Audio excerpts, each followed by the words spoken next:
If 10% of x is equal to 20% of y, then the ratio x is to y is equal to.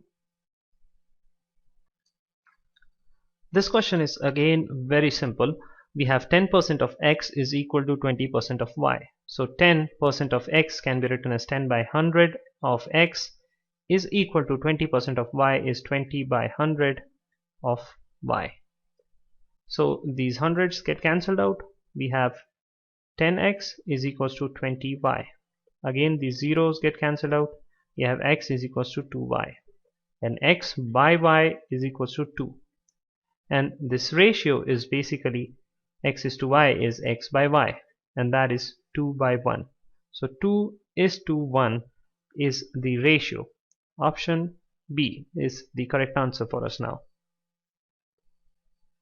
The compounded ratio of 2 is to 3, 6 is to 11, and 11 is to 2 is. Well, if you have three ratios given, A is to B and C is to D and E is to F, the compounded ratio is equal to the ratio of the product of first terms to the product of second terms. So this is basically equals to A, C, E is to B, D and F. The first terms is to second terms and their products taken together, right? So the compounded ratio here, if we have 2 is to 3, 6 is to 11 and 11 is to 2, will be equal to the first terms, which are 2, 6 and 11. So 2 times 6 times 11 divided by 3 times 11 times 2. 3 times 11 times 2. So this 2 cancels out, this 11 cancels out. So we have 3 times 2 as 6. So this is 2 by 1. So the compounded ratio of all of these ratio is basically equals to 2 is to 1. So the answer is option B. A certain amount was divided between A and B in the ratio 4 is to 3. If B's share was 4,800, the total amount was.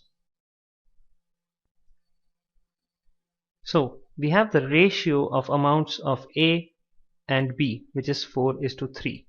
So I can write A, the amount with A is equals to 4x and the amount with B is equals to 3x. Let us assume that this x is equals to 1. So when x is equal to 1, total amount with A will be 4 and the total amount with B will be 3. So the total amount combined will be 4 plus 3, that is 7. So when B has 3 rupees, total amount is 7. And when B has 4,800 rupees, what is the total amount? This is a proportion now. 3 by 4,800 is 7 by x. So this is proportion. We can solve it using proportion. So 3 by 4,800 is equals to 7 by x, right?